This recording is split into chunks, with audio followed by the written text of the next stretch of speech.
respecting its environment.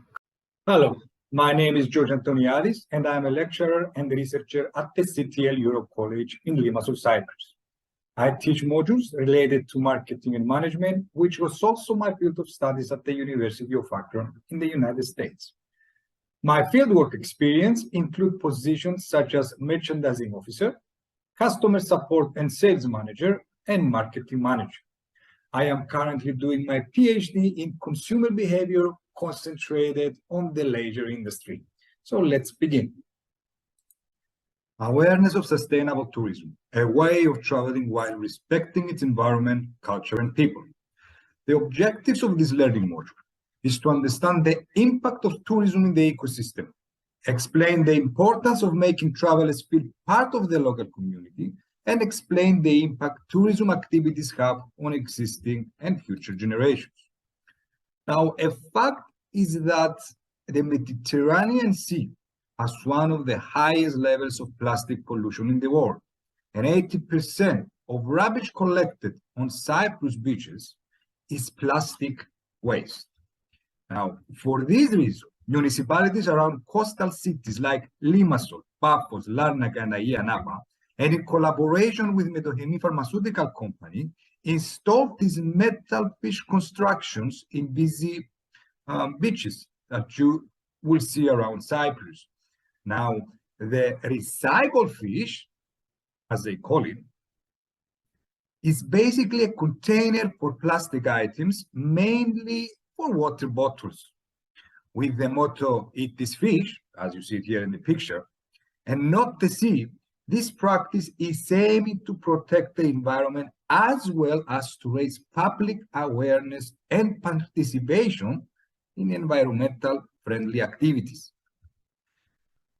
Another project to reduce plastic waste is undertaken by Cyprus Sustainable Tourism Initiative and the TUI Care Foundation with support from the Travel Foundation.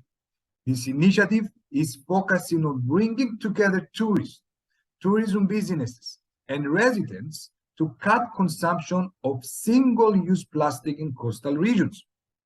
This is done by providing training and advising hotel staff on how to use less plastic in an attempt to change practices in hotels and businesses in order to avoid single-use plastic.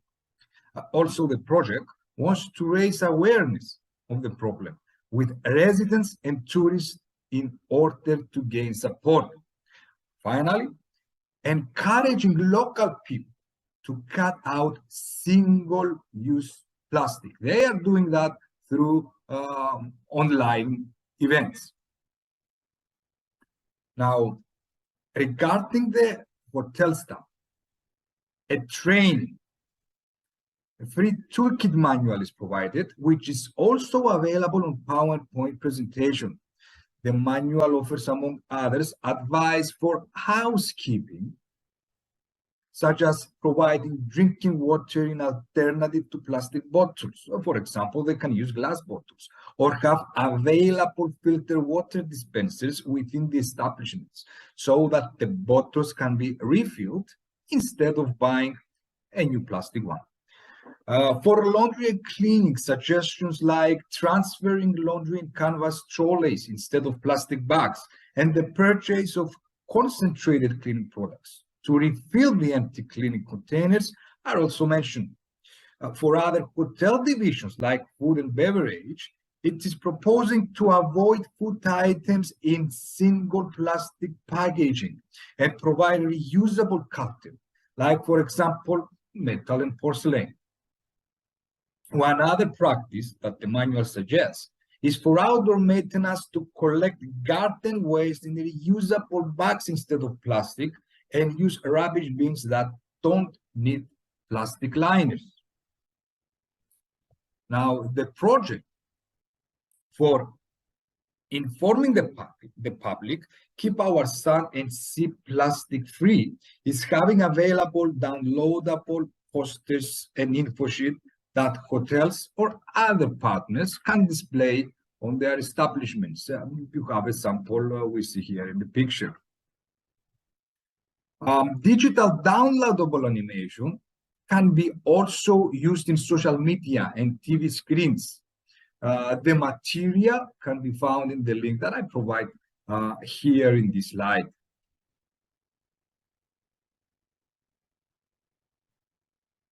Now, a good opportunity to promote culture in Cyprus and attract local and international tourism in the same time are festivities. The wine festival in Limassol is one example.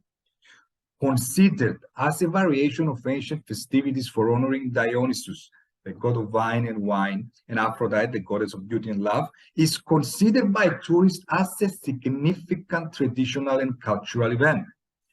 Entering the municipality gardens where the event is taking place, a visitor will see the giant here statue of a village vine grower in traditional costumes for everybody to know how costumes were on past ages. So this has become the emblem of the wine festival. The festivities last about 10 days and are full of cultural events like theater performances of local plays, traditional song and dances, grape stomping done by visitors while dancing the Cypriot dances.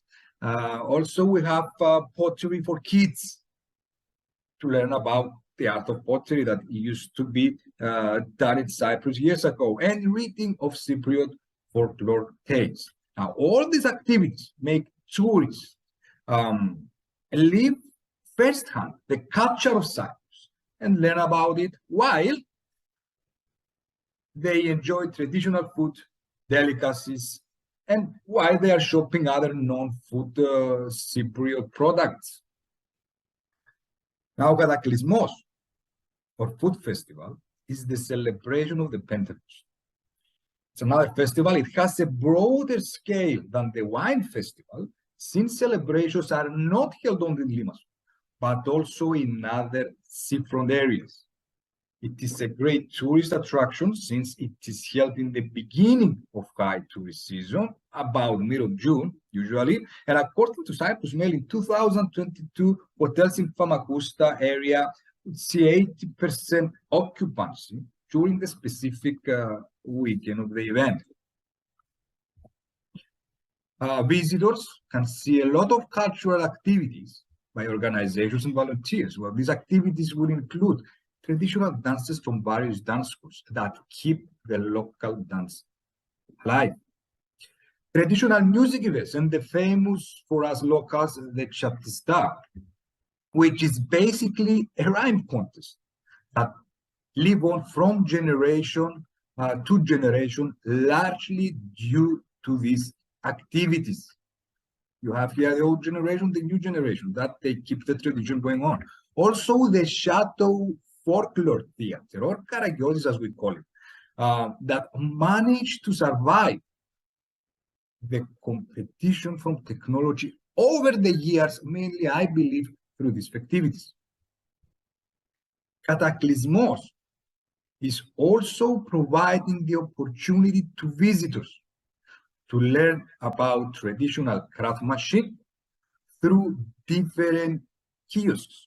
We have chair makers, shoemakers, basket makers, shepherds, flute makers, silkworm cocoon creators, and pottery makers that can show the secrets of their craftsmanship and educate visitors on how these items are traditionally made.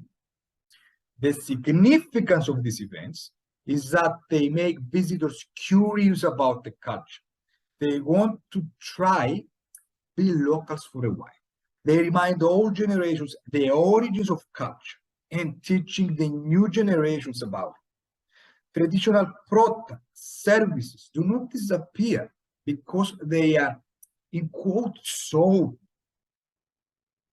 So recipes and craftsmanships and arts are passed on to the next generation. Traditional dance schools keep local music and dance alive because they are promoted through these events. Well, thank you for watching And don't forget to complete the final test